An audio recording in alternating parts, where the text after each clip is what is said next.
ইসলামী bank news top 10। প্রথমবারের মতো দলের কেন্দ্রীয় কার্যালয়ে গেলেন বিএনপি চেয়ারম্যান তারেক রহমান। সাধারণ মানুষের পাশে দাঁড়াতে বললেন নেতাকর্মীদের। সরকারি দলের সংসদীয় কমিটির সভা অনুষ্ঠিত। যারা জ্বালানি তেলের কৃত্রিম সংকট তৈরির চেষ্টা করছে তাদের বিষয়ে কঠোর হবার নির্দেশ প্রধানমন্ত্রীর। জ্বালানি তেল সংগ্রহে ভোগান্তি কমছেই না, লম্বা লাইন রাজধানীর পেট্রোল পাম্পগুলোতে, বাড়ছে ভোগান্তি।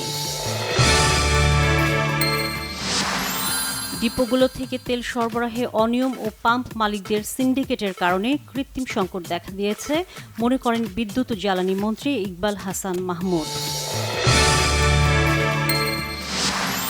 ফের পরিবর্তন আসছে পুলিশের পোশাকে, ফিরে যেতে পারে ঐতিহ্যবাহী যে কোনো একটি পোশাকে, জানিয়েছেন স্বরাষ্ট্রমন্ত্রী সালাউদ্দিন আহমদ।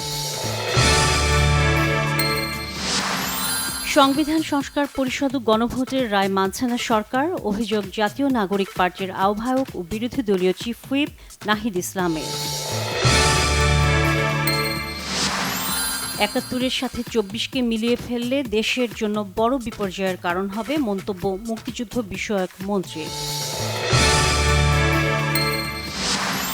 ৬ দিন সাগরে ভেসে থাকার পর গ্রিসের উপকূলে অন্তত ২২ অভিবাসন প্রত্যাশীর মৃত্যু, এদের মধ্যে ৪ জনের বাড়ি সুনামগঞ্জে। ইরানের পারমাণবিক কেন্দ্রে হামলা, দুবাইয়ে মার্কিন সেনাদের অবস্থান লক্ষ্য করে হামলা তেহরানের, ইসরায়েলে হুতিদের মিসাইল হামলা। সোমবার খেলোয়াড়দের ক্রীড়া কার্ড দেবেন প্রধানমন্ত্রী, সব খেলার সমান গুরুত্ব, থাকছে আকর্ষণীয় ভাতা ও সম্মানী, জানিয়েছেন ক্রীড়া প্রতিমন্ত্রী।